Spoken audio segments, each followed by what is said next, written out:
સૌ મિત્રોને જય સોમનાથ. ઓમ નમઃ શિવાય. પ્રિય મિત્રો, તમારો દિવસ શુભ રહે, મંગલમાં રહે એવી શુભકામના. હું બિલીમારાથી જોગીભાઈ વ્યાસ આપ સૌનું આપણી જગતમાં પણ હાર્દિક સ્વાગત કરું છું. મિત્રો, આજ રોજ જોઈશું આજનું શુભ પંચાંગ. આજે તારીખ છે 25/3/2026 ને બુધવાર, ચૈત્ર સુદ સાતમ તિથિ છે. આજે વસંતી દુર્ગા પૂજનનું બહુ જ મહત્વ છે. આજે 7મું નોરતું છે. બધાને નોરતાની ઘણી ઘણી શુભકામના. આજે ભગવાન શંકરના મંદિરે જઈને પાણી ચડાવવા જવાનું ભૂલશો નહીં. બરફવાળું પાણી ઠંડુ ચડાવો વધારે શ્રેષ્ઠ છે. તે સિવાય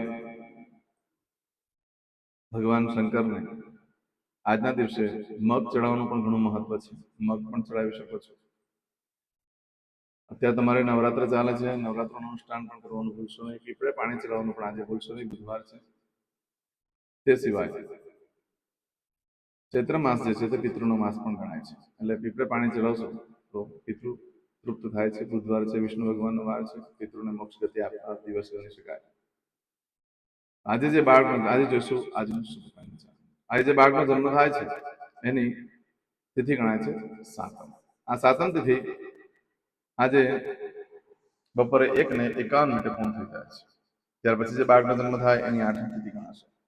આજે જે બાળકનો જન્મ થાય છે નક્ષત્ર ગણાય છે મૃગશીર્ષ. મૃગશીર્ષ નક્ષત્ર આજે સાંજે 5:34 પૂર્ણ થઈ જાય અને ત્યાર પછી જે બાળકનો જન્મ થાય એનું આદ્રા નક્ષત્ર ગણાશે. આદ્રા નક્ષત્ર ઘણું શુભ છે. આદ્રા નક્ષત્રમાં જે બાળકનો જન્મ થાય એની ચોક્કસ પ્રમાણે પૂજા વિધિ કરી લેવી. પણ આદ્રા નક્ષત્ર જે છે એમાં ભગવાન શંકરની ઉપાસના આરાધના કરવા માટે બહુ શ્રેષ્ઠ દિવસ. મહાદેવની પૂરી કૃપા જોઈતી હોય તો આદ્રા નક્ષત્રના દિવસે ભગવાનની પૂજા કરો, ઘણું શુભ ફળ પ્રાપ્ત કરાવશે. આજના દિવસે આદ્રા નક્ષત્રમાં જે બાળકનો જન્મ થાય છે એ બાળકનું જીવનમાં ખૂબ સંઘર્ષ થાય છે અને જે કંઈ વસ્તુનું સર્જન કરે એનું વિસર્જન થઈ જતું હોય છે. માટે એની વિધિ ચોક્કસ કરાય લે. આજે જે બાળકનો જન્મ થાય છે એનો યોગ ગણાય છે આયુષ્યમાન યોગ. આયુષ્યમાન યોગ આજે સવારે 6:03 પૂર્ણ થઈ જાય અને ત્યાર પછી જે બાળકનો જન્મ થાય એનું સૌભાગ્ય યોગ ગણાશે. આજે જે બાળકનો જન્મ થાય છે એનું કરણ ગણાય છે વણિજ. વણિજ કરણ જે બપોરે 1:51 પૂર્ણ થઈ જાય અને ત્યાર પછી જે બાળકનો જન્મ થાય એનું વિષ્ટિકરણ ગણાશે. આ વિષ્ટિકરણ ઘણું અશુભ માનવામાં આવે છે. વિષ્ટિકરણમાં જ્યારે જન્મ હોય તો તેની ચોક્કસ પૂજા વિધિ કરી લેવી. વિષ્ટિકરણ હોવાને કારણે આજે બપોરે 1 વાગ્યા પછી અશુભ દિવસ ગણાશે. આજે બાળકનો જન્મ થાય છે એની રાશિ ગણાય છે વૃષભ. વૃષભ રાશિ અંતર્ગત આવે છે વૃષભ રાશિનો સ્વામી શુક્ર છે. મિત્રો, આ વૃષભ રાશિ આજે પૂર્ણ થઈ જાય છે. રાશિ બદલાય છે, ધ્યાન રાખજો. આજે સવારે 6:18 પછી જે બાળકનો જન્મ થાય એની મિથુન રાશિ ગણાશે. મિથુન રાશિના અક્ષર આવે છે કચગ. મિથુન રાશિનો સ્વામી બુધ ગણાય છે. આજે સવારે 6:18 થી લઈ 27 તારીખે સવારે 9:37 સુધીમાં આટલા સમયગાળામાં જે બાળકનો જન્મ થશે એ બધાની રાશિ મિથુન ગણાશે. આ રાશિ તિથિ વાર નક્ષત્ર યોગ પ્રમાણનું બહુ જ મહત્વ છે. મિત્રો, એમાં જેનો જન્મ હોય તેની ચોક્કસ પ્રમાણે પૂજા વિધિ કરી લો તો જીવન સરળ રહેશે. આજે જે કોઈ મારા સબસ્ક્રાઇબ મિત્ર, મારા ઘર પરિવારમાંથી કોઈ પણ સદસ્યની વર્ષગાંઠ છે, મેરેજ એનિવર્સરી છે, બધાને મારી ઘણી ઘણી શુભકામના. તમારા જીવનમાં ખૂબ પ્રગતિ ઉન્નતિ થાય. ભગવાન શંકર તમારી બધી મનોકામના પૂર્ણ કરે એવી હું સોમનાથ દાદાને પ્રાર્થના કરું છું. મિત્રો, આજના દિવસે સવારમાં ઉઠી આજનું સુકન કરી લો જેથી કરીને તમારા આખું વર્ષ સુંદર રીતે વ્યતીત થાય. આજે જે કોઈ મારા સબસ્ક્રાઇબ મિત્ર, મારા ઘર પરિવારમાંથી કોઈ પણ સદસ્ય ઇન્ટરવ્યુ આપવા જઈ રહ્યા છે, નોકરી ધંધા માટે જરૂર છે, પરીક્ષા આપવા જરૂર છે, યાત્રા પ્રવાસ માટે જરૂર છે, કોઈ વિદેશમાં જરૂર છે, આજે કોઈનું ઓપરેશન હોય, ડિલિવરી હોય, સગાઈ હોય, છઠ્ઠીની પૂજા હોય, તે સિવાય કોઈ પણ અન્ય મોટી ખરીદી કરવા જઈ રહ્યા છો કે કોઈ મોટા નિર્ણયો લેવા જઈ રહ્યા છો તો તેમાં તમને દિવ્ય સફળતા પ્રાપ્ત થાય સોમનાથ દાદાને પ્રાર્થના કરું છું.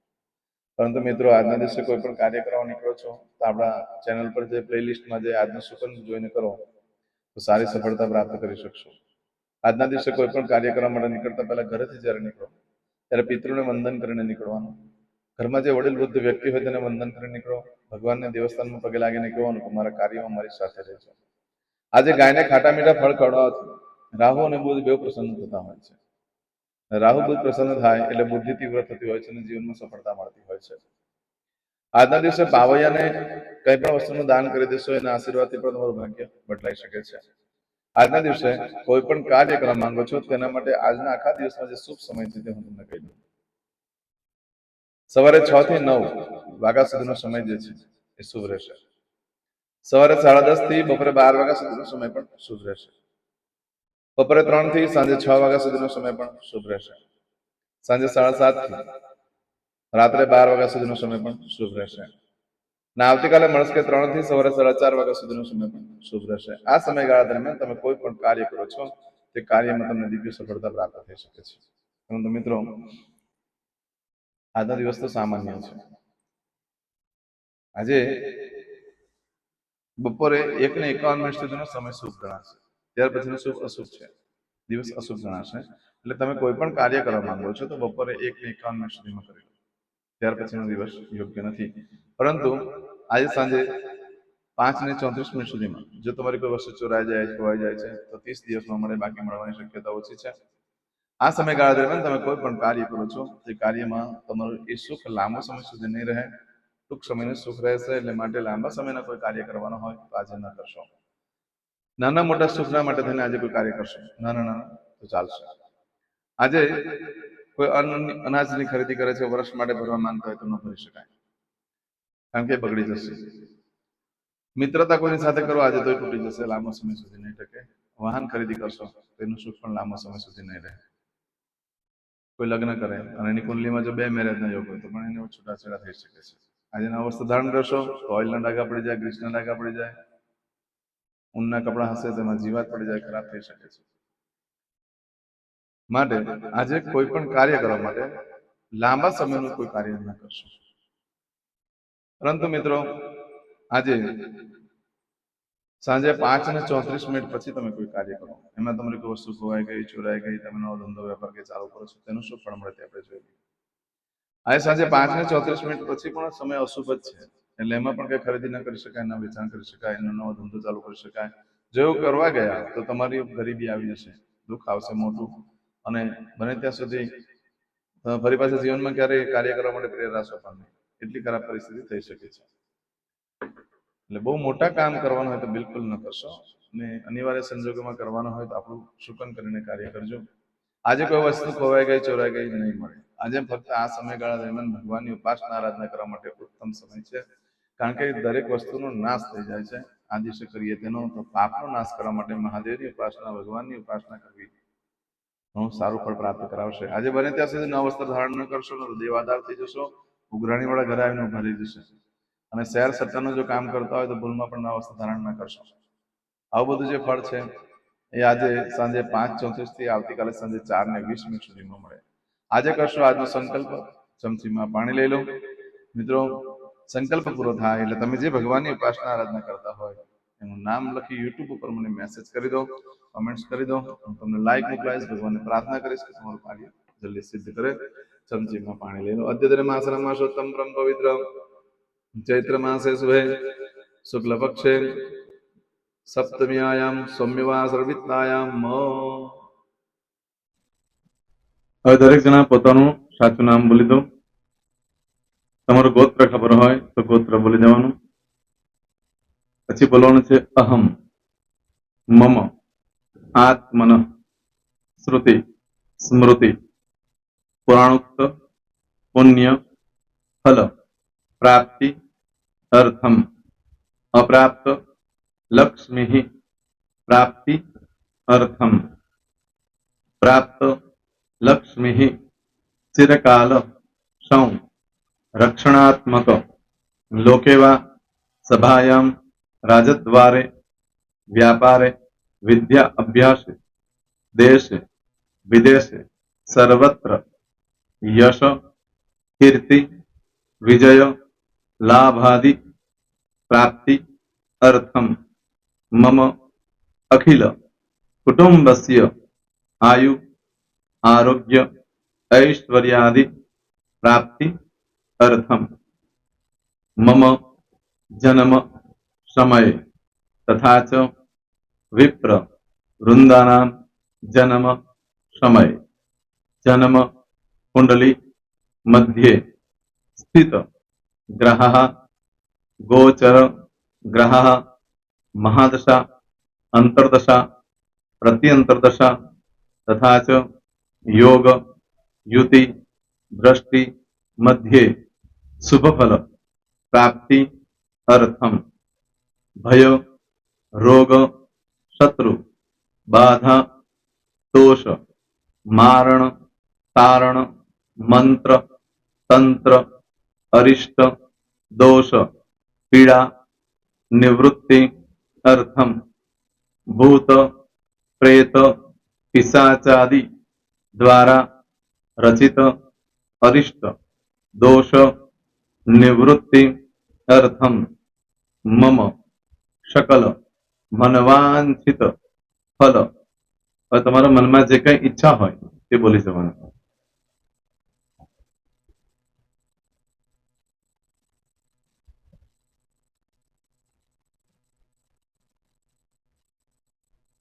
બોલવાનું અનુસારતઃ સકલ મનવાંછિત ફલ પ્રાપ્તિ અર્થમ. હવે જે બરકતની પૂજા વાળા છે એ લોકો તો આ બધું બોલવાનું જ હોય છે, એ લોકો માટે કોઈ સ્પેશિયલ નથી. પણ જે લોકોએ હવે જે કહું છું તે લોકોએ જ બોલવાનું, જેના લગ્ન થઈ ગયા હોય એ લોકોએ બોલવાનું છે. મમ દાંપત્ય જીવન મધ્યે સુખાકારી પ્રાપ્તિ અર્થમ પુત્ર પૌત્રાદિ સંતતિ પ્રાપ્તિ અર્થમ. આ સંતાન પ્રાપ્તિ વાળા માટે પણ આવી જાય છે એમાં. દીર્ઘ આયુ આરોગ્ય ઐશ્વર્યાદિ પ્રાપ્તિ અર્થમ.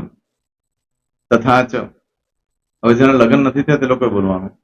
મમ જટટી વિવાહ યોગ પ્રાપ્તિ અર્થમ વિવાહ પશ્ચાત દાંપત્ય જીવન મધ્યે સુખાકારી પ્રાપ્તિ અર્થમ. હવે જે લોકોને સંતાન પ્રાપ્તિ નથી, જે લોકોને સંતાન પ્રાપ્તિ છે કરવી છે એ લોકોએ બોલવાનું. મમ દાંપત્ય જીવન મધ્યે સુખાકારી પ્રાપ્તિ અર્થમ તથા ચ દીર્ઘ આયુ આરોગ્ય ઐશ્વર્યાદિ સમન્વિત સંતતિ સુખ પ્રાપ્તિ અર્થમ. હવે જે અભ્યાસ કરી રહ્યા છો છોકરાઓ વિદ્યાર્થીઓ છે તે લોકોએ બોલવાનું છે. મમ વિદ્યા અભ્યાસ મધ્યે ઉત્તરો ઉત્તર પ્રગતિ ઉન્નતિ સાનુકૂલતા પૂર્વક દિવ્ય સફળતા પ્રાપ્તિ અર્થમ. હવે જે લોકો વિદેશમાં જવા માંગતા હોય કે શીખમાં જવા માંગતા હોય, મતલબ ભારત દેશની બહાર જઈને ધંધો વેપાર કરવા માંગતા હોય એ લોકોએ, અથવા વિદેશ જવા માંગતા હોય કાયમ માટે, એ લોકોએ બોલવાનું છે.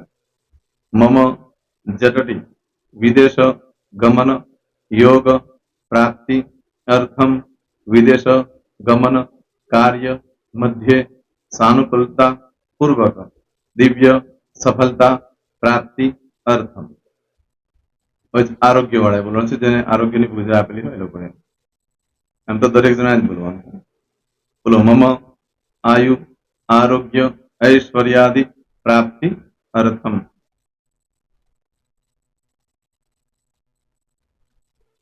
હવે દરેક જણા બોલવાનું. સકલ મનવાંછિત ફલ પ્રાપ્તિ અર્થમ અદ્ય દિને પ્રધાન દેવતાનામ નિત્ય દિન અનુસારતઃ પૂજન અર્ચન કર્મણિ અહમ કરીશ્યે. પાણીવાળી થાળીમાં પાણી મૂકી દેવાનું છે. હવે તમારી બધી પૂજા જે મેં આપેલી છે એ પૂજા થઈ જાય, અથવા તો તમે રોજ પૂજા કરતા છો મારી પાસેથી નથી લઈ ગયા, એ પૂજા થઈ જાય પછી ફરી પાછી ચમચીમાં પાણી લેવાનું. અહીંયા વિડીયોને સ્ટોપ કરી દેવાનું. પૂજા પતે એટલે પાછું આગળનું કરવાનું છે. અહીંયા વિડીયો સ્ટોપ કરી દેવાનું અને પૂજા પતે એટલે બોલવાનું છે. વિષ્ણવે વિષ્ણવે વિષ્ણવે નમો નમઃ વિષ્ણુ સ્મરણા સર્વમ પરિપૂર્ણ અસ્તુ. એતાની ગંધ પુષ્પ ધૂપ દીપ નૈવેદ્ય તાંબૂલ પ્રદક્ષિણા સહિત પ્રણુ મમ સકલ મનવાંછિત ફલ પ્રાપ્તિ અર્થમ પૂજન અર્ચન પ્રિયદાન ન મમ. પાણી મૂકી દેવાનું, પાછું પાણી લેવાનું. પૂજન અર્ચન બ્રહ્માર્પણમસ્તુ. નીચે જમીન પર પાણી મૂકો, એમાં આંગળી ઘસી કપાળમાં તિલક કરી દો. કપાળમાં જમીન પર પાણી મૂક્યું છે એમાં. ત્યાર પછી ભગવાનને કહેવાનું કે હે પ્રભુ, આજે પૂજા કરતા કઈ પણ પ્રકારની ભૂલચૂક થઈ ગઈ હોય તો અમને ક્ષમા કરજો. અમે તમારા બાળક છીએ. પ્રભુ તમારો ખૂબ આભાર માનું છું. આજે મારી પાસે તમારી પૂજા કરાવી, મારી મનોકામના પૂર્ણ કરી. પ્રાર્થના કરી દો. જગ્યા પરથી ઉભા થઈ શ્રીનારાયણ ભગવાનને પાણી ચડાવી દો અને નિત્ય કર્મ જે કરતા હોય તે કરો. જય શ્રી. તમારો દિવસ શુભ રહે. તમે અને તમારો પરિવાર સુખી રહે, સંપન્ન રહે, સુરક્ષિત રહે, એ ભગવાન સોમનાથ દાદાને પ્રાર્થના. તો મિત્રો, તમે મારા વિડીયોને લાઈક ના આપી હોય તો સૌથી પહેલા લાઈક આપી દો. અને ત્યાર પછી જો તમે મારી આ ચેનલ સબસ્ક્રાઇબ ન કરી હોય તો સૌથી પહેલા સબસ્ક્રાઇબ કરી લો અને બેલ આઇકોન ઓલ પર ક્લિક કરવાનું ભૂલશો નહીં, જેથી કરીને સૌથી પહેલા નવી વિડીયો જે કંઈ મૂકું એ તમને મળે. મિત્રો, કંઈ પણ મૂંઝવણ હોય તો મને આ નંબર પર તમે ફોન કરીને પૂછી શકો છો. મારો મોબાઈલ નંબર છે 9825546459. મિત્રો, કોમેન્ટ્સમાં જય સોમનાથ લખવાનું ભૂલશો નહીં. ફરી પાછા નવા વિડીયો સાથે મળીએ. ત્યાં સુધી સૌને જય સોમનાથ.